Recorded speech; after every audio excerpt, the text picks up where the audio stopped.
Some garments remember. The touch, the scent, the final heartbeat of the one who wore them.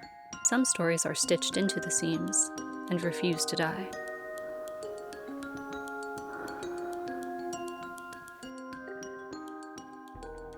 This gown was likely last worn in the early 1900s, a time when fashion sculpted women into ethereal silhouettes. The rounded, low bust and possibly tiny waist and restrained hips recall the S-bend form of that era. I began by carefully measuring the fragile remains, transferring its quiet dimensions onto paper, a kind of communion between centuries.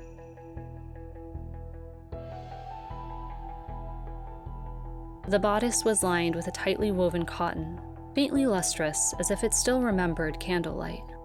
Beneath the surface, an inner ruffle filled the generous bust, and there, a slit through the lining center front.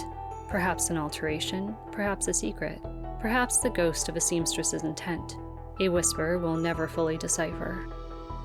From cotton poplin, kin to the original's tightly woven cotton, I cut a quick toile for the bodice, ready to unpick and use as lining should it fit.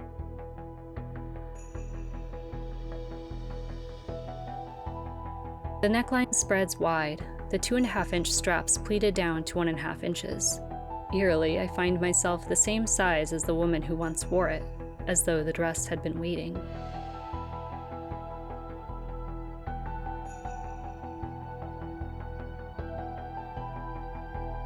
With what shall henceforth be called the gown's lining unpicked, I marked the paths of the boning, 7 channels radiating from center front, and 6 from the back. These were shorter than I'm accustomed to, yet they fit the era, easiest to understand by looking at the corsetry of the time.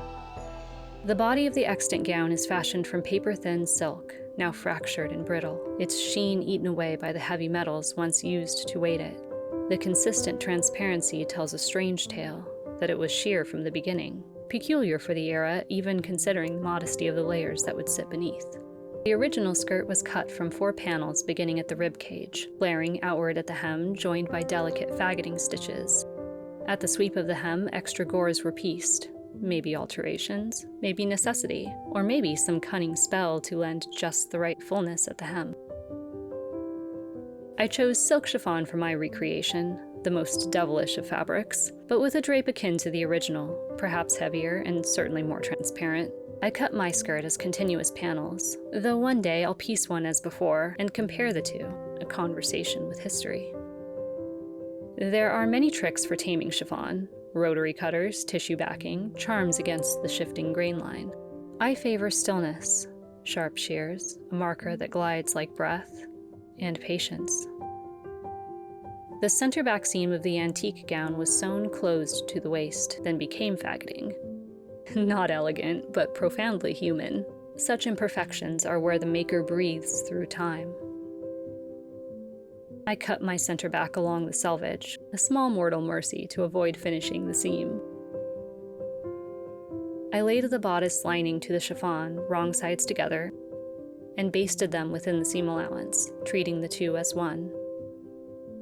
I stitched one leg of each boning channel. Their length unnerved me at first. Too brief, I thought, yet once sewn, they proved true. I marked, stitched, and capped each channel in kind. The original gown bore baleen boning, rare for the time period of the silhouette, but perhaps another sign of true age and alteration. I used reed boning instead, each piece filed to a rounded smoothness. Even so, the edges may one day chafe through the chiffon. Should they do so, I'll mend them, and that mending will become part of the gown's living history. I placed the 3 center bones into the front of the corset before adding lace, lest I close the boning channels beneath my stitches. Embellishment, too, belonged to another sensibility. We see through eyes trained by restraint, by minimalism and Corbusier. To us, the abundance of mismatched lace can seem almost chaotic. Decay has a way of harmonizing excess. I gathered a trove of equally time-worn lace, culturally unimportant, I've been assured, but emotionally vital, and spent hours arranging it, courting both the original aesthetic and my own life's contours.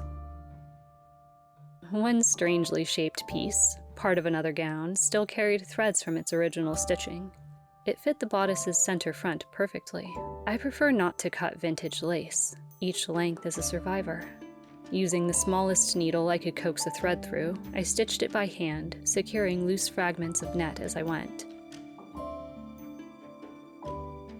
From my collection, I chose a length of irregular scalloped lace, the scallops themselves ghosts trimmed from a larger motif, and applied it to either side of the central panel. I welcomed its asymmetry. Then I joined front and back panels at the side seams with French seams, first stitched at 1/4 inch, trimmed, pressed, then stitched again to enclose the raw edge. I added the scalloped lace to the neckline, following the earlier basting line. The straps of the original gown were only lace and lining, but lacking a lace of that width, I cut silk for the self-ground. I stitched the straps along their long sides, turned, pressed, and overlaid 2 scraps of vintage lace that matched almost too well. The straps were pleated into the shoulders, the armhole and neckline seam allowances left free. The edges of the antique gown were turned and stitched with an almost impatient hand. Pragmatic, perhaps weary. I, with my modern indulgences, finished the neckline by laying grosgrain over the edge, covering the lace's end, edge stitching it in place, then turning the ribbon to the wrong side and slip stitching it by hand, catching only the lining. The armholes I treated the same.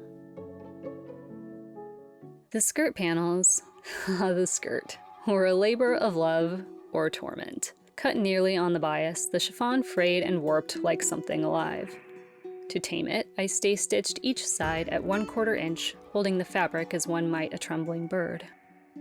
Then, folding along the stitch line, I sewed again at 1/8 inch, and once more to enclose the edge. Imperfect, yes, but human, as the originals were.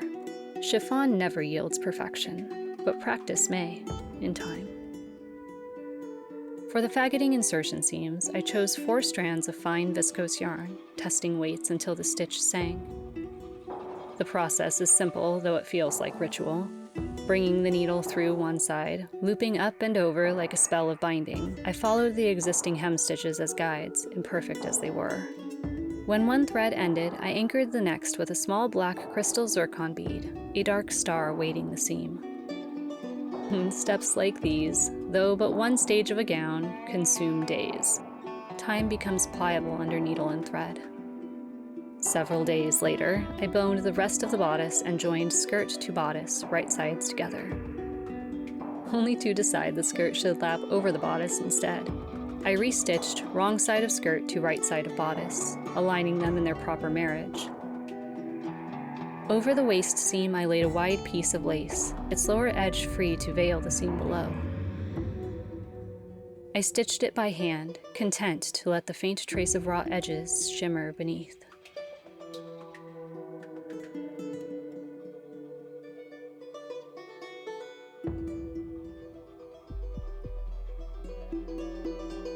The original gown lacked a waist tape, but most of its kin possessed one. So I added a spicy brown grosgrain ribbon to the inner waist, for structure and secrecy both. The waist lace, a touch too long, I folded inward rather than cut, a small act of mercy.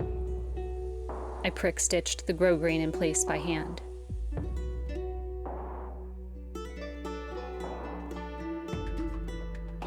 I covered the center back edge of the bodice with black grosgrain, first wrong side to right, then turned inward and fell stitched to the inside.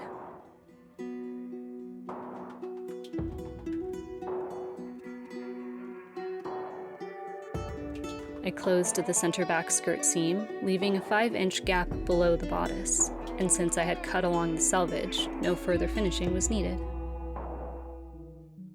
The hem was another ordeal. The original hem used tightly woven cotton for structure, the silk roughly turned and hand-stitched, folds in the cotton allowing the hem's curvature. I mirrored this with 3-inch strips of poplin, pre-pressing a 1/2-inch allowance to the wrong side, and stitched to the edge of the silk right sides together. I pressed the poplin to the inside, pleated it as the original to accommodate the narrowing hem curve, and blind-stitched the inner top edge by hand. Sweeping chiffon is no friend to precision. The center back of the original gown closed in a curious, almost desperate fashion, hook and eye closures, an overlap that widened and twisted, concealed by a bow. A gesture both practical and romantic. I chose instead a spiral lacing for drama's sake. Each eyelet I hand-stitched in viscose yarn.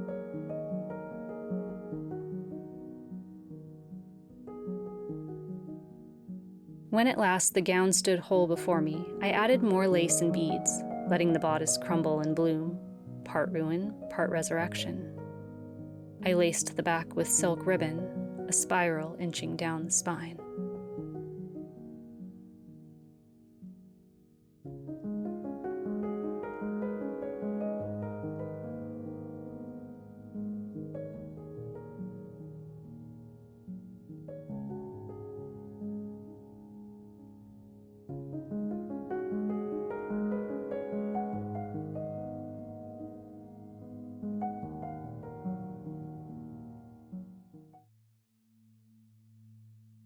Each generation inherits the ghosts of the last, echoes stitched through time, murmuring through cloth and memory.